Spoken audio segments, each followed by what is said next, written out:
Bonsoir à tous. Dans l'actualité, ce soir, nous vous découvrons ce que comptent faire les partis politiques ayant soutenu Patrice Talon maintenant que la victoire est actée par KO. Union progressiste, Union démocratique pour un Bénin nouveau et autres. On a focus sur le quinquennat et les grands axes de péage à mettre en œuvre. Assiongbo a eu quelques confidences à ce sujet.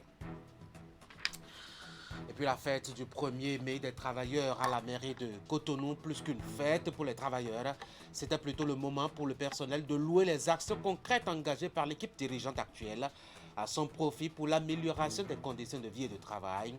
On a carrément célébré Lucas Trokpo, le nouveau maire, vous allez le voir par vous-même.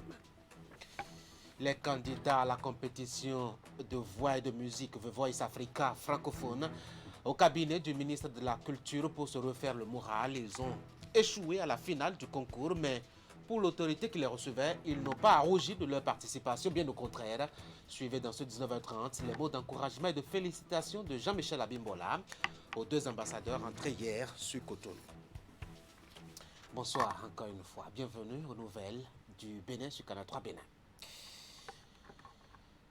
Ne vous fiez surtout pas au calme qui se note actuellement devant les sièges des partis politiques ayant soutenu Patrice Talon pendant cette présidentielle jusqu'à la victoire du chaos. Derrière les portes closes et les rideaux tirés, après la bouillante et bruyante campagne électorale, les têtes sont à la réussite du quinquennat qui commence après la prestation de serment. Deux choses reviennent dans les confidences faites à Siongbon Kan et à Siongbon. La poursuite de la mise en œuvre du programme d'action du gouvernement et surtout, la part des partis politiques pour une réussite complète du quinquennat. Voici le compte rendu. Après la victoire du duo Talon-Talata, l'heure est au soutien sans faille au niveau des partis politiques. Ayant contribué au succès éclatant du duo, les partis politiques veulent désormais accompagner le président de la République dans l'exécution du programme d'action du gouvernement. Objectif, la réussite de ce programme. L'UP restera donc dans sa position et rester dans cette position, c'est travailler pour accompagner la mise en œuvre donc, du programme d'action du président, le programme d'action 2021-2026. Accompagner la mise en œuvre de ce programme, c'est déjà revisiter à nouveau ce que nous avons déjà vu au début, puisque à la confection donc de ce programme d'action, nous avons eu à faire nos observations, nos propositions qui ont été prises en compte. Maintenant que nous avons la victoire, qu'est-ce qu'il reste à faire? C'est de continuer à accompagner le développement, à accompagner les actions du chef de l'État, parce que c'est ce que nous avons promis à la population. C'est le PAG que nous avons expliqué avec des éléments de langage appropriés. Au niveau de chaque parti politique, on s'active inlassablement. Et pour que le programme d'action du gouvernement connaisse du succès, les partis estiment pouvoir non seulement faire des propositions, mais aussi participer à l'amélioration des idées. Nous sommes tous aujourd'hui bien imprégnés des problèmes qui sont à régler. Nous avons déjà les engagements pris par le chef de l'État et donc que nous puissions accompagner, attirer l'attention et faire des propositions à des moments donnés, demander qu'on rectifie pour que au soir donc de la fin du mandat du président Talon, que l'Union progressiste s'en sorte grandie. Ce n'est pas d'aujourd'hui que nous avons cette position avec le chef de l'État. Et nous sommes un parti de la mouvance, mais d'une mouvance intelligente. Nous ne sommes pas des gens qu'on tire par la queue pour aller où on veut. S'il y a des choses qui vont bien, on le dira haut et fort. S'il y a des choses qui ne vont pas, on le soufflera à l'oreille du chef de l'État. Le PAG, c'est l'ensemble des aspirations de la population. Le président, avant de procéder à la rédaction de ce PAG, a d'abord fait une tournée dans les 77 communes du Bénin, où le bilan du PAG 2016-2021 a été réalisé. Et les aspirations, les nouvelles aspirations ont été collectées. Et c'est ça, travailler, qui donne le PAG que nous avons aujourd'hui. Tout ceci concourt au développement du pays. Du côté de l'Union démocratique pour un Bénin nouveau, on se dit disposé à tout appel du chef de l'État. Notre soutien est un soutien franc, est un soutien sincère, est un soutien désintéressé. Je n'exagère pas en disant que c'est un soutien désintéressé parce que nous sommes un parti politique et tout parti politique doit aller à la conquête et à l'exercice du pouvoir d'État. Mais nous autres, notre premier objectif, c'est le développement du pays. Et lorsqu'on trouve en la personne du chef de l'État un bâtisseur, quelqu'un qui porte haut le flambeau de notre État, je crois qu'il faut le soutenir. Si, en le soutenant, il estime qu'il y a en notre sein des cadres dont il a besoin pour l'exercice du pouvoir d'État, nous sommes prêts à le lui offrir. Dans le même temps, au niveau de l'Union progressiste, les structures de base vont être renforcées. La directrice de l'administration y tient. L'Union progressiste va continuer donc ses activités à travers la mise en place de ces structures de base, de ces structures d'animation et aller vers notre congrès qui nous permettra de mettre en place peut-être d'ici quelques temps une équipe et respecter en fait nos statuts, les tests du parti. Le duo Talon Talata peut donc se réjouir du soutien des uns et des autres pour les 5 années à venir. Du côté de l'Union progressiste, le fait d'avoir concédé le poste de vice-présidence à une dame est un grand pas qui est fait en matière de gouvernance. Une autre catégorie de personnes actuellement à réfléchir sur l'avenir, c'est celle constituée par les membres du Conseil consultatif national de l'enseignement secondaire général, de la formation technique et professionnelle. Ils sont en conclave depuis hier pour voir et anticiper sur les différents contours que doit prendre l'année scolaire 2021-2022. C'est une session ordinaire qui a été ouverte à ce propos à Cotonou. Ali Moumouni. Voici la première rencontre nationale des travaux préparatoires de la rentrée scolaire au titre de l'année 2021-2022. Comme tous les ans, le Conseil consultatif national de l'enseignement secondaire général, de la formation technique professionnelle tient sa session ordinaire en vue de la planification de la rentrée prochaine au Bénin. Session à laquelle prennent part les différents directeurs départementaux de l'enseignement secondaire et les partenaires du système éducatif béninois. À cette session, nous allons débattre essentiellement des créations, des changements de sites, des modifications de noms, des établissements privés et publics. Il y a eu un travail préalable qui avait été déjà fait dans les départements. Et c'est la mise en commun de ces travaux-là que nous voulons faire ici et valider. Au cours des 48 heures que va durer la session, les participants vont étudier les différentes demandes de création des établissements publics et privés. Mais pour cette année, priorité sera donnée à l'enseignement technique et la formation professionnelle, ce qui d'ailleurs cadre avec la vision du gouvernement à promouvoir l'entrepreneuriat. Chers conseillers, le programme d'action du gouvernement a accordé une place capitale à notre sous-secteur, surtout au volet enseignement technique et formation professionnelle. Qu'il vous souvienne, le ministre a envoyé en formation à l'étranger une première cohorte de 24 enseignants pour venir former nos élèves des lycées techniques pour une employabilité rapide. C'est la preuve que le gouvernement s'est engagé à faire rayonner l'enseignement technique et la formation professionnelle qui demeure sans embâche le levier sûr du développement économique et social de notre pays. Autre paramètre pris en compte au cours de cette session ordinaire, c'est la suspension de la création de nouveaux collèges d'enseignement général. Le sous-secteur de l'enseignement secondaire est désormais arrimé aux orientations de développement du programme d'action du gouvernement. Nous restons dans le monde éducatif pour attirer votre attention sur un fait. Vous ne l'avez peut-être pas noté cette fois-ci puisque c'est devenu normal depuis quelque temps maintenant. Les années scolaires sans grève des enseignants, calme et normalité.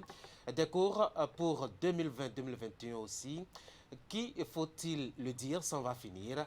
Mais qu'est-ce que les acteurs, notamment les enseignants et les apprenants, font de ce temps assez calme? Profitent-ils vraiment de cette accalmie? Eh bien, voici les éléments de réponse dans ce reportage signé Asiomo Kanya Asiomo. Depuis quelque temps, l'on ne parle plus de grève au niveau des établissements scolaires publics.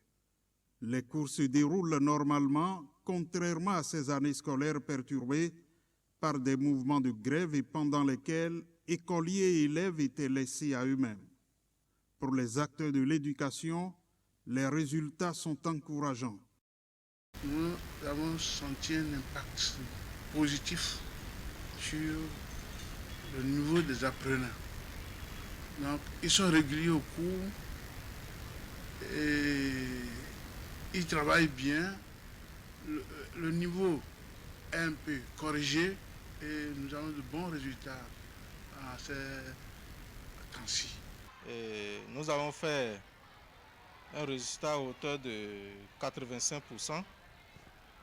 Nous ne laissons pas du tout le temps aux apprenants. Nous avons organisé des TD sans cesse.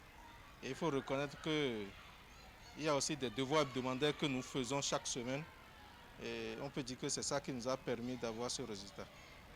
Soucieux du prix que payent les apprenants du fait de ces mouvements de grève, le gouvernement a pris des mesures.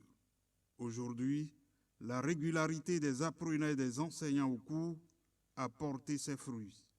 C'est ce que pense nombre d'acteurs du système éducatif.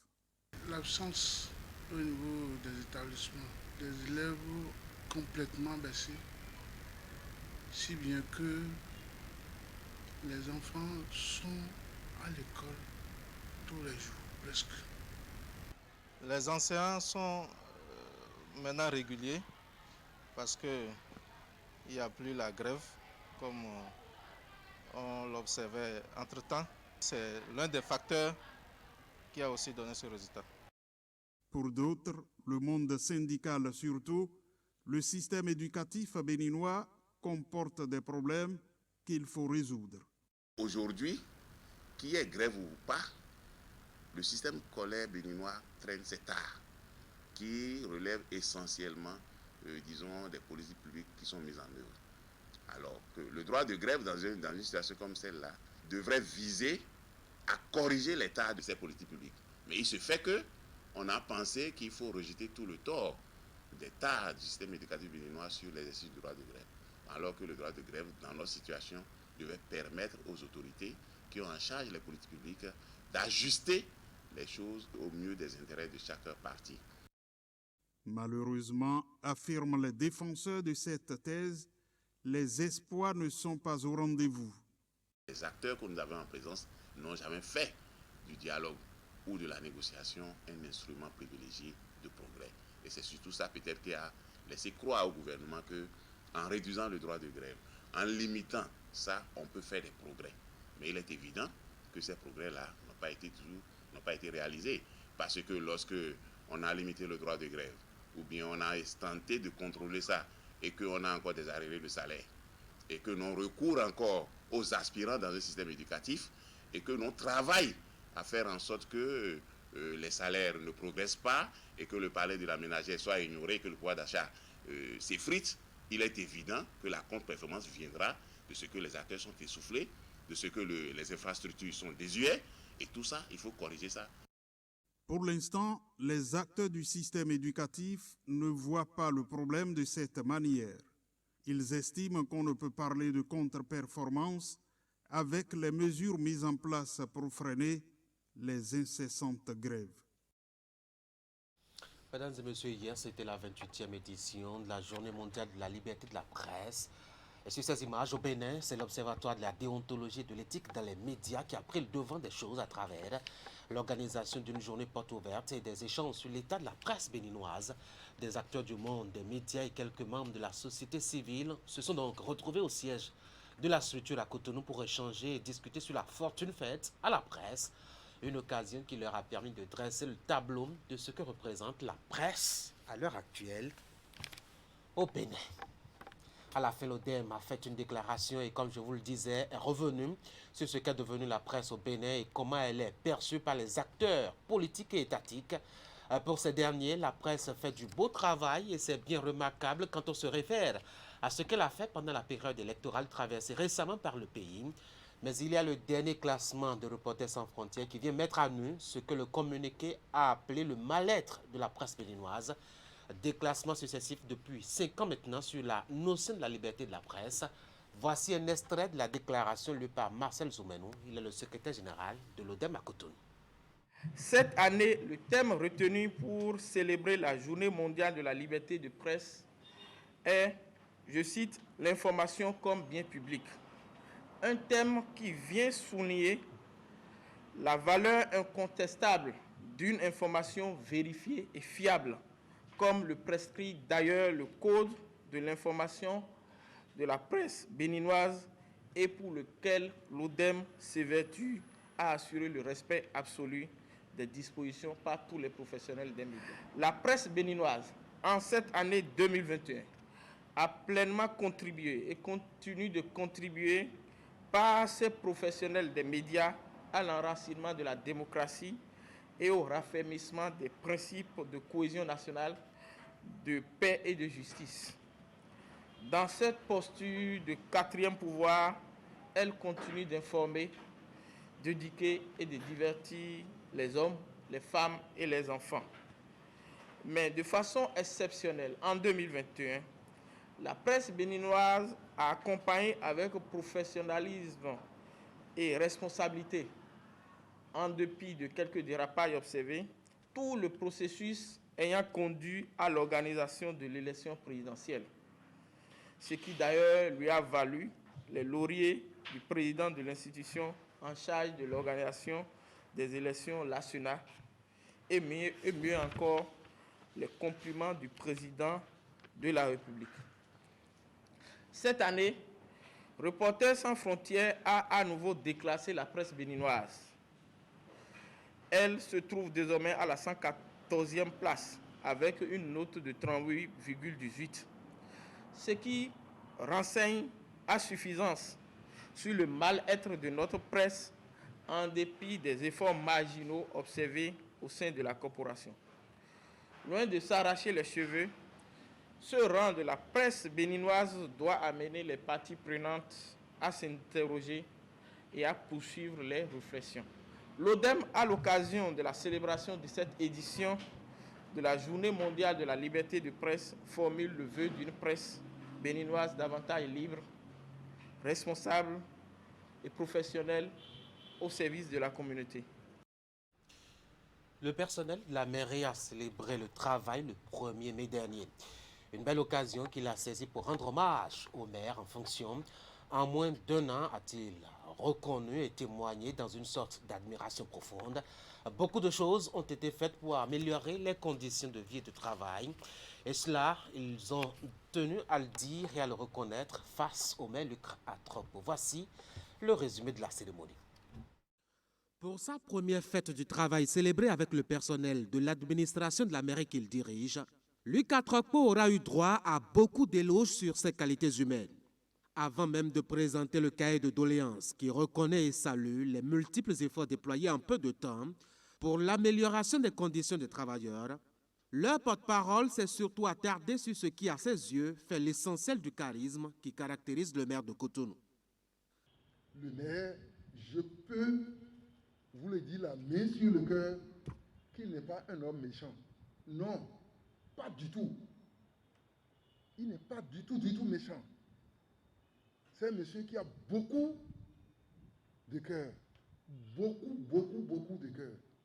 Régularité des salaires, paiement des retards de primes, début de paiement des moins perçus sur salaire. Les éléments évoqués par les travailleurs sont non plus pour la célébration de la fête, mais pour reconnaître le mérite d'un homme qui a fait beaucoup en peu de temps. Et pourtant, il reste encore à faire, concède-t-il. Ce qui a décidé d'ailleurs le maire à s'engager pour les autres points encore en attente.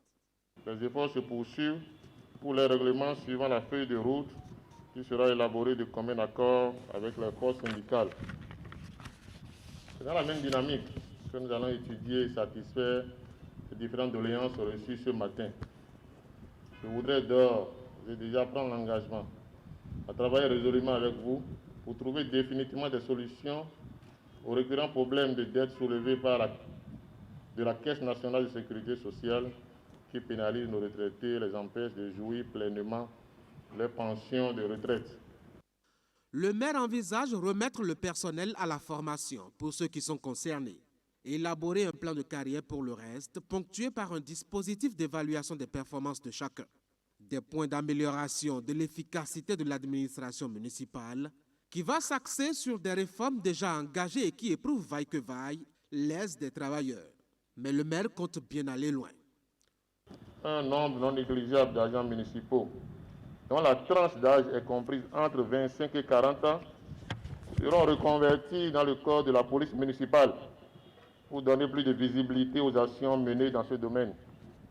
À cet effet, ce corps sera désormais doté d'un règlement intérieur, d'un statut spécial et de motivations nécessaires. Cette cérémonie fut aussi l'occasion de célébrer les vaillants travailleurs qui ont été au service de cette administration municipale jusqu'à leur admission à la retraite. Un parchemin a reconnu leur engagement et sacrifice au service des populations de Cotonou et environ. Direction Djougou, pour aller partager ces moments de solidarité avec les populations musulmanes en carême actuellement.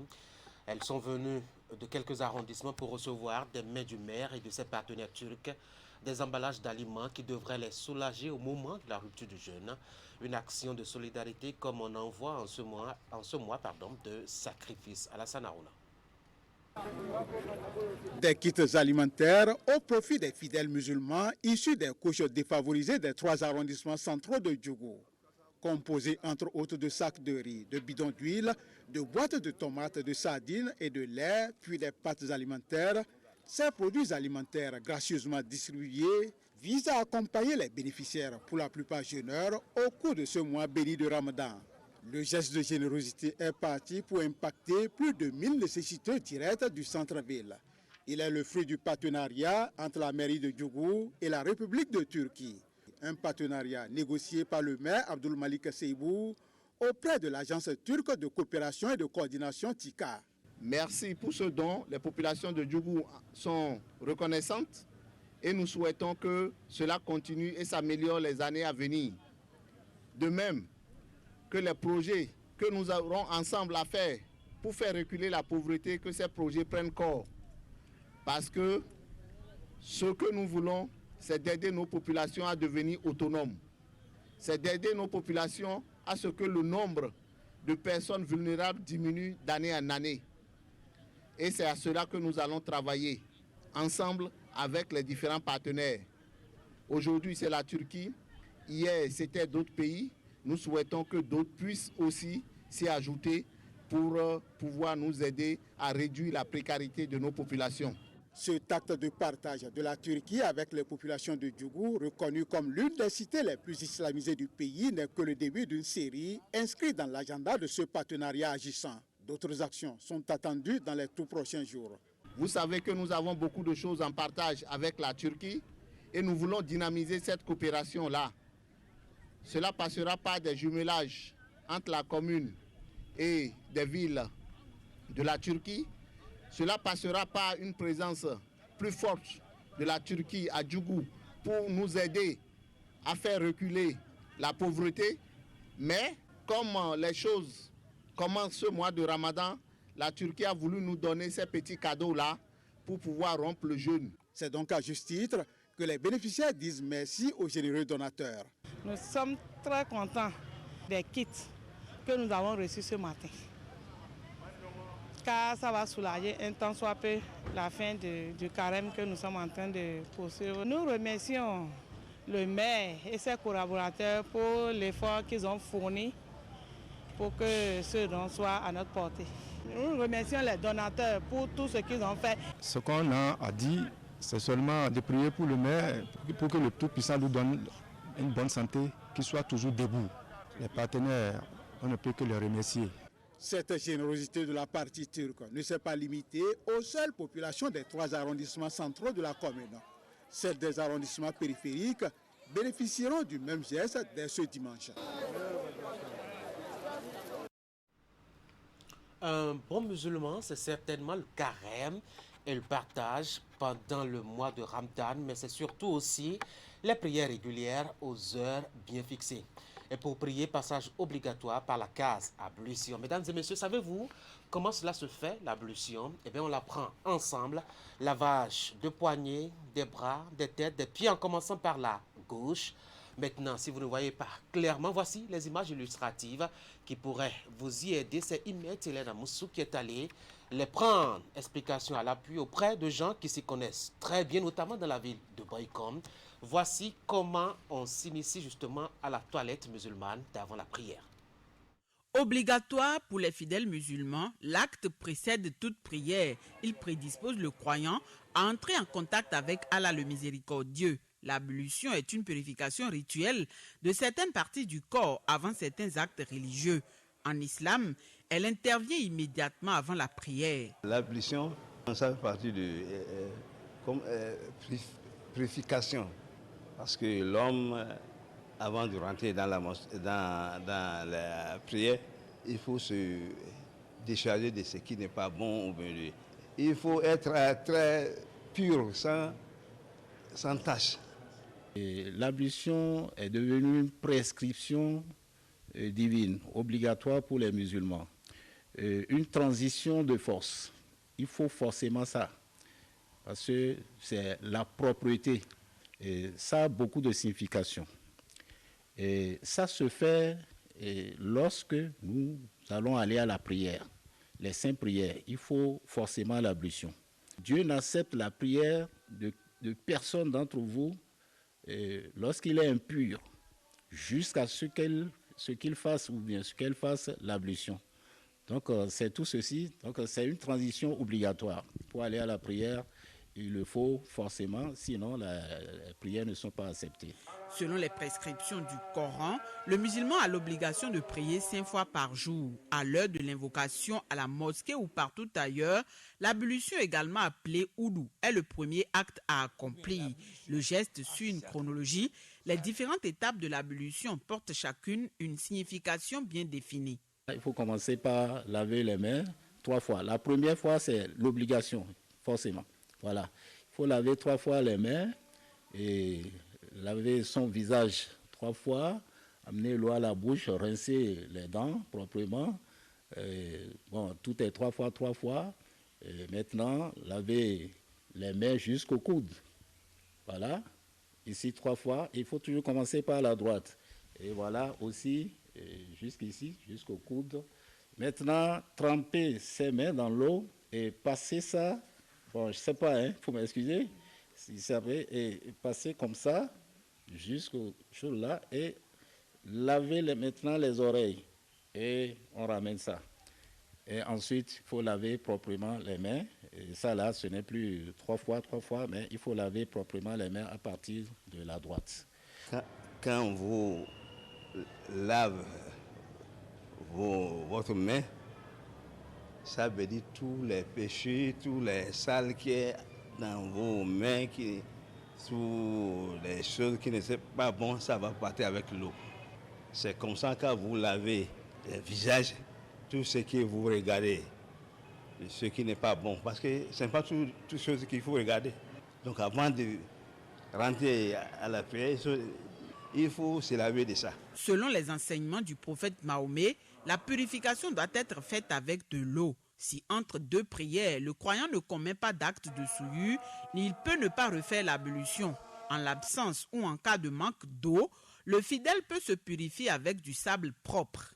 Quand il n'y a pas d'eau, nous avons ce que nous appelons un tayammum. Tayammum, voilà, c'est du sable propre. C'est un peu métaphysique. C'est comment nous allons aller à la propriété avec du sable. Mais c'est du sable propre, c'est un peu, en tout cas c'est scientifique. Et ça là aussi, c'est facile lorsqu'il n'y a pas l'eau. Même lorsqu'il y a l'eau, et c'est réservé pour la boisson. Dans la maison, il ne faut pas utiliser.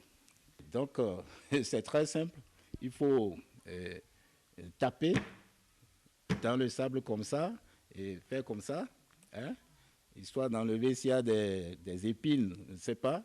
Et voilà, et passer ça directement dans le visage. Hein?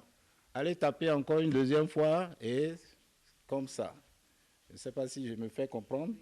Voilà. Et sans détacher les mains, et voilà, enchaîner avec ceci. Lavez ça comme ça. Et tayammum est terminé. Primordial avant toute adresse à Allah. L'ablution bien faite est une condition sine qua non pour que la prière du fidèle musulman soit exaucée. À vos récipients donc, pour la bonne toilette musulmane, vous, les musulmans. Giovanni et Karina Sen sont rentrés. Vous les connaissez certainement. Ce sont les ambassadeurs du Bénin passés finalistes à la dernière édition du concours de musique The Voice Afrique francophone, tenu à Abidjan. Ils sont donc rentrés hier avec leur staff et ont été reçus par le ministre de la Culture qui s'est plutôt montré fier du parcours de ses compatriotes battus, faut-il dire, en finale. Il leur a d'ailleurs fait une promesse que vous allez entendre dans ce reportage signé Teddy Goudala et le Gaba. Moins de 24 heures après leur retour au bercail, les finalistes et demi-finalistes de l'émission musicale The Voice Afrique sont reçus par le ministre de la Culture. Ils sont accompagnés de leur coach et du PDG du groupe Empire, qui a initié et coordonné cette expédition musicale. Nous voulons aujourd'hui vous remercier, Monsieur le ministre, vous et votre équipe, pour tout l'accompagnement dont vous avez fait preuve. Monsieur le ministre est très engagé dans cette compétition. Il suivait de bout en bout ce qui se passait. Et je voudrais que les candidats le sachent, que le gouvernement nous a accompagnés. On a eu un élan patriotique incroyable. La presse était vraiment mobilisée pour aider nos candidats. On est vraiment plus que surpris depuis le début de l'aventure jusqu'à la date d'aujourd'hui, jusqu'à la fin. C'est vraiment... On est vraiment très contents. On est vraiment très contents. Nos yeux brillaient hier de mille feux. L'accueil, les cris de joie, les messages, les fleurs, c'était juste émouvant. On est vraiment très heureux et très reconnaissants. Et puis on va dire que maintenant c'est le début de notre carrière. Donc tout commence maintenant. Ce qui est vraiment important, c'est ce qui se passe tout de suite et ce qui va se passer après. Donc voilà, on espère encore bénéficier de votre soutien qui est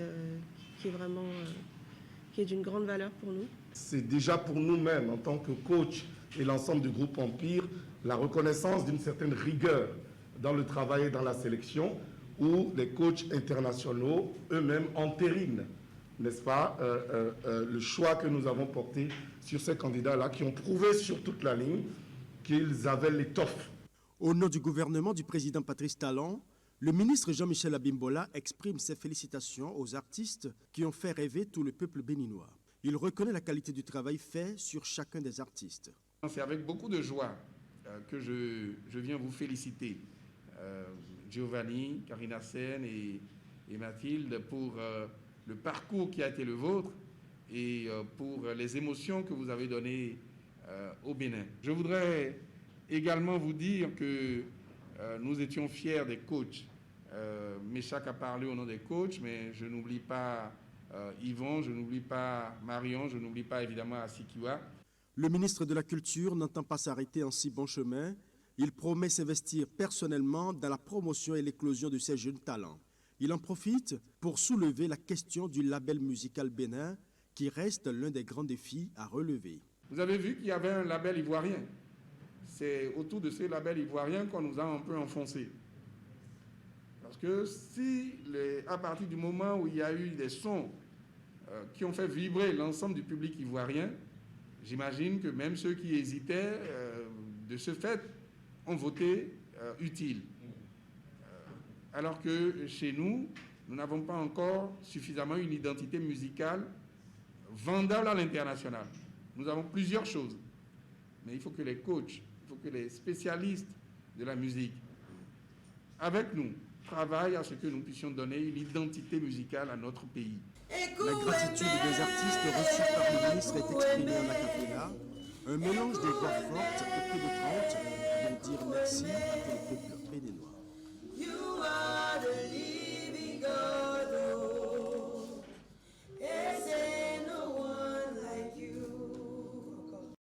Voilà, ça vous dit quelque chose, n'est-ce pas?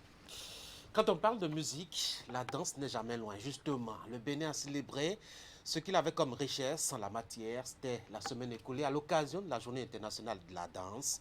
Un concert à ciel ouvert a été organisé ici, même à Cotonou, où des tableaux successifs de plusieurs origines culturelles ont pu défiler pour égayer le public. On va retrouver le Gaba, cette fois-ci avec Mofis Sabouran.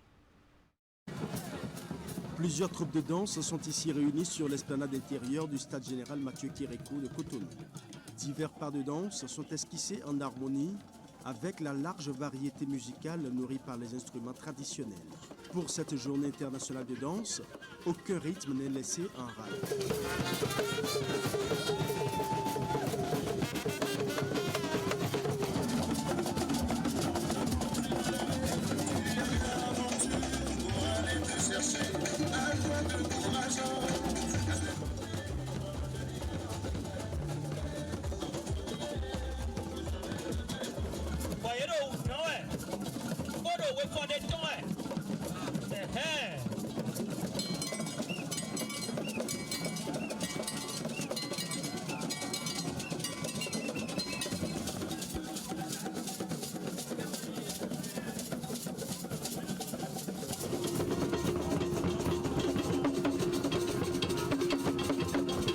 L'événement est rehaussé par la présence du ministre du Tourisme, de la Culture et de l'Artisanat. Jean-Michel Abimbola reconnaît la force et la vivacité de la diversité culturelle et musicale du Bénin. La création du Centre national de la danse devient aujourd'hui une nécessité au Bénin. Il est indéniable que notre pays regorge d'artistes et de professionnels au savoir-faire remarquable et compétents en la matière. Une telle structure qui va voir bientôt le jour, permettrait de réunir tous ces talents en un lieu unique pour des formations diplômantes, des remises à niveau, des échanges de compétences. Notre ambition est d'enraciner et d'officialiser l'enseignement de la danse béninoise patrimoniale et contemporaine en lui offrant une place centrale et des bases nouvelles à travers un enseignement d'un niveau technique élevé qui va propulser les apprenants dans le monde de la danse professionnelle. À travers de beaux paysages présentés par les différentes troupes présentes, les danses du Bénin sont passées en revue sur ce podium aménagé pour la circonstance. Un merveilleux spectacle qui a charmé tous les invités venus partager ces rares moments où les danses populaires côtoient celles des couvents. Dans ce journal, nous avons parlé d'un peu de tout. D'abord de la politique avec les partis politiques ayant soutenu Patrice Talon à la dernière présidentielle qui sont en mise au vert intellectuelle. Actuellement, c'est dans la perspective de la réussite du quinquennat qui commence très bientôt.